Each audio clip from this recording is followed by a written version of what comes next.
I had a very interesting text today from my friend Bumbles. Bumbles is a huge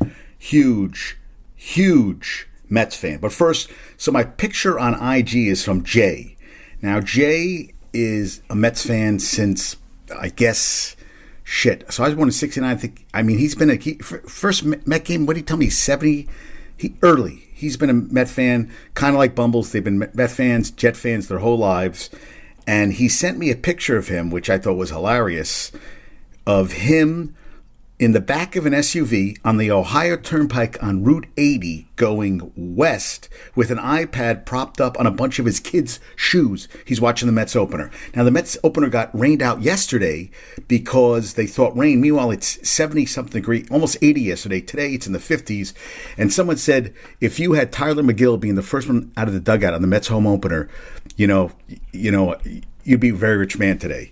Now, Verlander says he's going to be back at the end of the month. The Mets are saying not so fast. They're not sure. I think they're going to go. They're going to proceed with caution on that and see what happens. But so the whole thing is that I wanted to start this out with was because now he's showing me it's now he moved positions of his iPad, which I thought was pretty funny.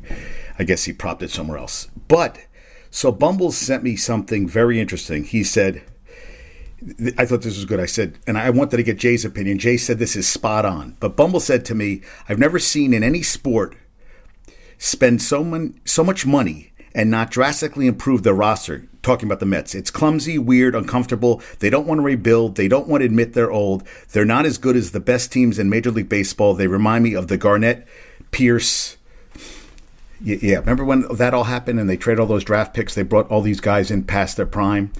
And then Jay countered on that where he said the lineup doesn't have a formidable... Oh, and I also said, I said spot on. And and Jay said the lineup doesn't have any formidable 6 through 9 hitters and arguably no real current legit 1 through 3 starting rotation punch.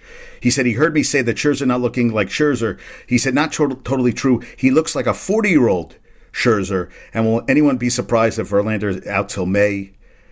And Jay says I blame Epler, the GM, for last year's collapse. They should have traded for a legit DH, especially after seeing earlier in the year how very good pitching San Diego Atlanta stifled their lineup.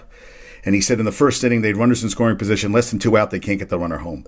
So I said small ball. He said combo needed. He goes, yes, I small ball and home runs, which they don't have, which they should have, because they have guys who can hit and they have guys with power. But he said yes, and he'd love a good inning from McGill, 6-inning pitch, less than 3 earned runs, total wishful thinking on his part. And he said I had to give credit to the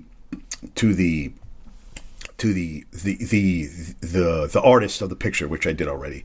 And when Bumble sent me that about the Garnett and about how they think they're better and that they spend so much money and it doesn't make the team better, he feels that I said it's excellent. He said if Stephen Cohen is dictating moves to Epler, he needs to go away. I said, you think? Because that sounds Steinbrenner-ish to me, where Steinbrenner, got too involved with the team, and we all know that Cohen is a huge Mets fan.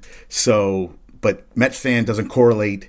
A fan shouldn't be like Jerry Jones is like acting like a GM. He's not like Jerry Jones is not a baseball executive. Stephen Cohen is an owner, not a baseball executive. You should leave those decisions to executives, and we'll see how that works out going forward.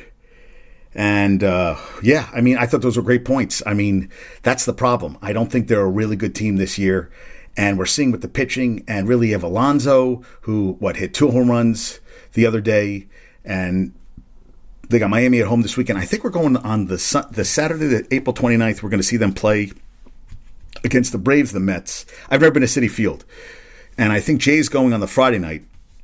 Michigan's very excited for me to go for she got me an anniversary present, and I got her a card, but that's okay.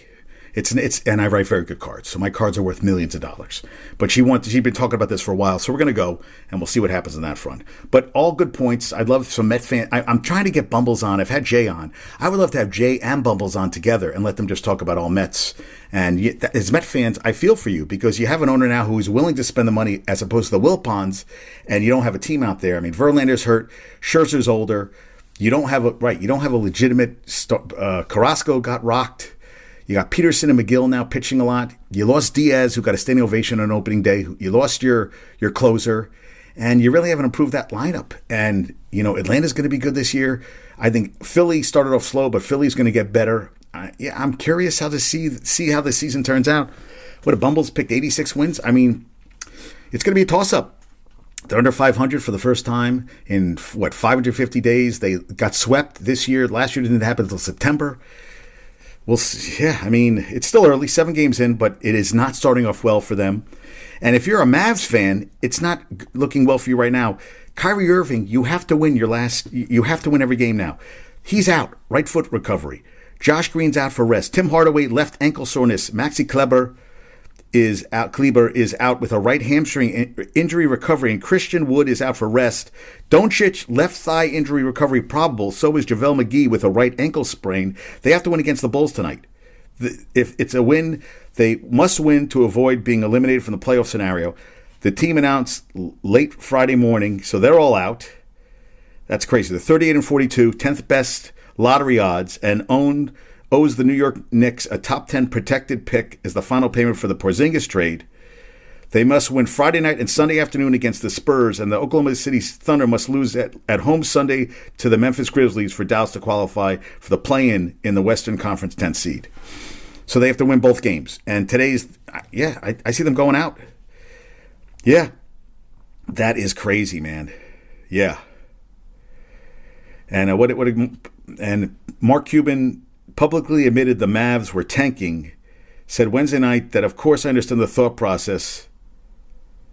Who publicly admitted a $600,000 fine in 2008 for publicly admitting the